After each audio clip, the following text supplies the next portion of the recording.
Um total de 5 crimes pesam sobre o ex-candidato presidencial Venâncio Mondlane. São eles: apologia pública ao crime, incitamento à desobediência coletiva, instigação pública a um crime, instigação ao terrorismo e incitamento ao terrorismo. O despacho de acusação da Procuradoria da cidade de Maputo, dirigido à veneranda juiz-presidente do Tribunal Judicial da cidade de Maputo, apresenta como provas que sustentam a acusação transmissões em direto em várias plataformas digitais, vídeos, conversas, entre outros fatos que dão certeza ao Ministério Público de que Venâncio terá cometido os crimes acima referidos. O arguido Venâncio Antônio Bila Mondlane delineou um plano no sentido de, como recurso à disseminação de ideias radicais,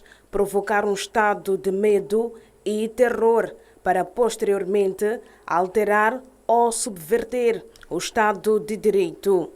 Tal plano consistiu em um arguido incentivar e mobilizar grupos de pessoas para uma atuação concertada de atos hostis contra entidades do Estado moçambicano, gerando um clima de violência social.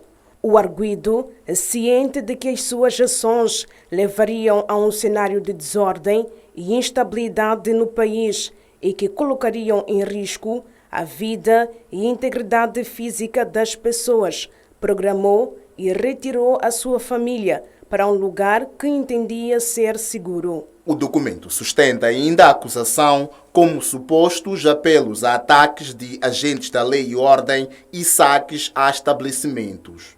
As ordens do arguido originaram um cenário de violência grave, tendo provocado ferimentos e morte a vários agentes das autoridades públicas. E diz mais: estava o arguido ciente da gravidade e das consequências das manifestações que convocava de forma sistemática, que as mesmas bloqueavam as estradas e impediam a circulação de pessoas e bens.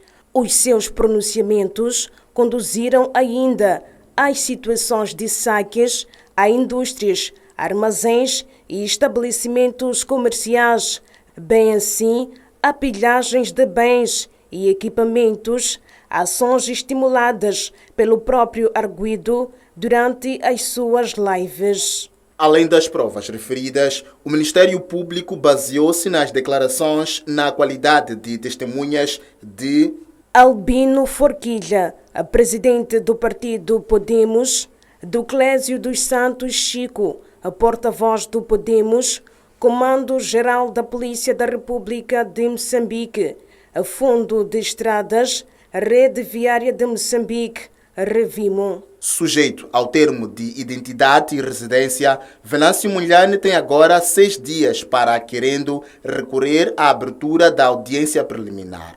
Fim do período, o processo segue para julgamento.